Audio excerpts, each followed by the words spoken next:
योगिनी एकादशी व्रत कथा। श्री कृष्ण ने योगिनी एकादशी व्रत कथा कुछ इस प्रकार सुनाई थी। स्वर्ग के अलकापुरी में कुबेर नाम का राजा था। वह शिव भक्त था। नियम पूर्वक रोज महादेव की पूजा करता था। हेम नामक माली शिव पूजा के लिए फूल दिया करता था।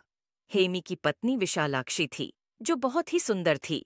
एक दिन हेम मानसरोवर से फूल लेकर आया, लेकिन घर पर वह पत्नी के साथ दूसरी ओर राजा हेम के पुष्प लेकर आने का इंतजार करता रहा। दोपहर तक हेम नहीं आया। उसने सिपाहियों को माली के घर भेजा ताकि पता लगे कि वह क्यों नहीं आया। सिपाही हेम के घर से लौटकर आए और राजा को बताया कि वह नीच प्रवृत्ति का है, वह अतिकामी है, वह अपनी पत्नी के साथ रमण कर रहा होगा। राजा कुबेर ने हेम को दरबार में बुलाया। वह कांप रहा था। राजा ने क्रोध में कहा कि तुम पापी और अधर्मी हो। शिव पूजा के लिए फूल लेकर नहीं आए। तुमने भगवान भोलेनाथ का अनादर किया है। तुम श्राप के योग्य हो। राजा ने हेम को श्राप दिया कि वह पृथ्वी लोक पर जाकर कोढ़ी होगा और पत्नी का वियोग सहन करेगा। श्राप के कारण हेम तुरंत ही स्वर्ग से धरती पर गिर गया। पूरे शरीर में सफेद कोढ़ हो गया।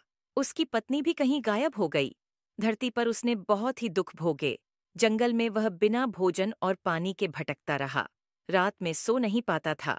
शिव कृपा से उसे पिछले जन्म की बातें याद थीं। एक दिन वह मार्कंडेय अर्षि के आश्रम में पहुंच गया। उसने मार्कंडेय अर्षि के पैर पकड़ लिए। उसने अपनी पूरी कहानी उनको बताई। तब मार्कंडेय अर्षि ने कहा कि वह एक व्रत के बारे में बता रहे हैं, जिसको करने से उद्धार हो जाएगा।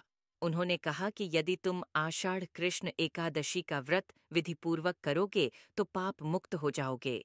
हेम ने मार्कंडेय ऋषि को प्रणाम किया, फिर वहां से चला गया। जब आषाढ़ कृष्ण एकादशी आई तो उसने ऋषि द्वारा बताई गई विधि के अनुसार व्रत किया।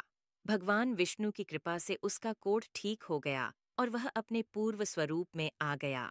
वह फिर से अपनी पत्नी विशालाक्षी के साथ स्वर्ग में सुखपूर्वक रहने लगा।